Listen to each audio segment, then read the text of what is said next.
Bonjour, bienvenue à tous.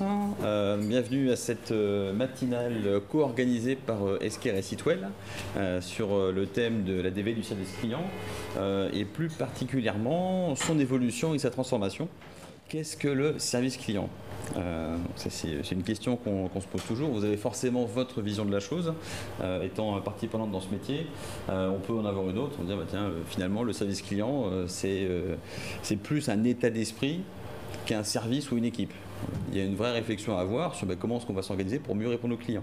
Est-ce qu'on va s'organiser d'un point de vue géographique avec des pôles spécialisés sur des régions ?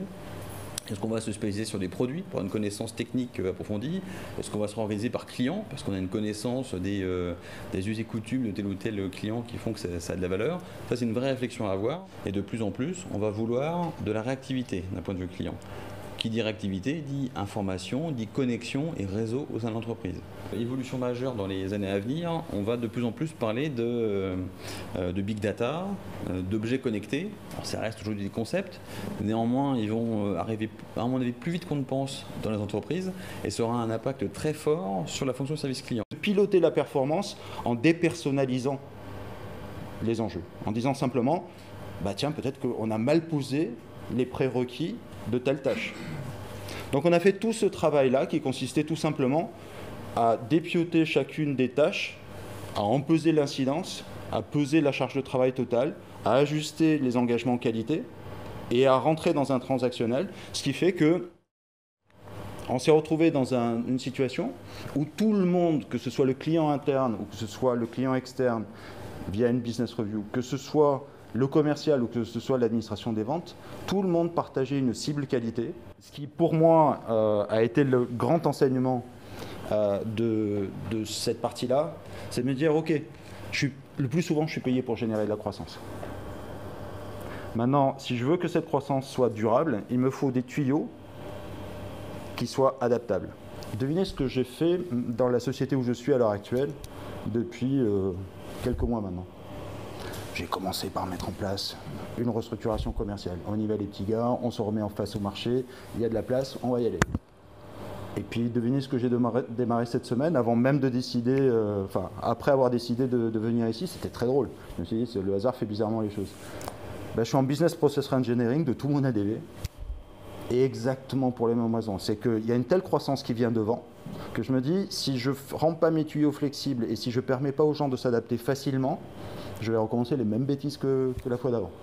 J'aurais au moins appris ça et c'est ce que je suis venu partager avec vous aujourd'hui. Il faut bien avoir conscience que dans toute transformation aujourd'hui que vous faites, notamment sur la partie digitalisation, ça a un impact humain.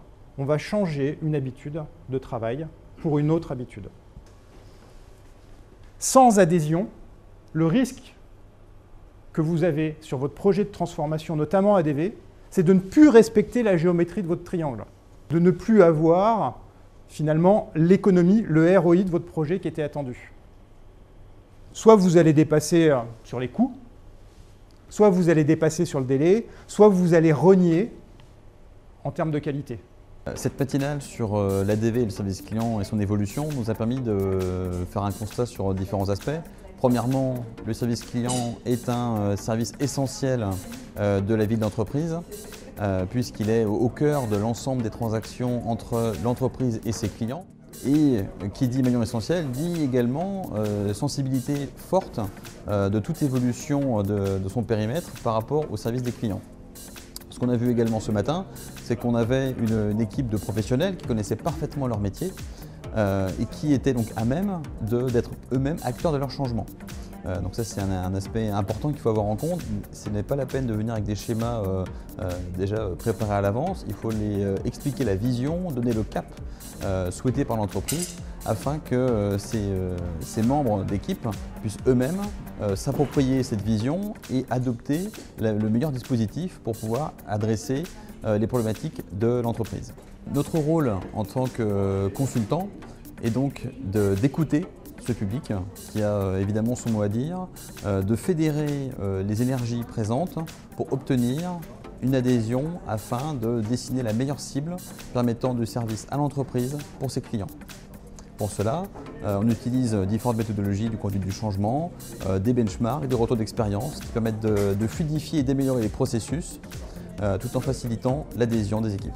J'ai trouvé ça très intéressant d'avoir je dirais la vision de personnes qui sont au sein de la transformation du service client et d'avoir également le retour concret de personnes qui ont pu vivre la mise en place de transformation avec je dirais leur analyse, leur expérience et leur je dirais, conviction justement de ce qu'il faut faire et ne pas faire. C'est très intéressant en fait, de se rendre compte que les sociétés qui viennent ici partagent les mêmes challenges que nous, donc d'échanger avec nos pairs. Et puis ce que je retiens surtout, c'est l'importance de mener vraiment une conduite du changement avec des outils pour accompagner cette transformation.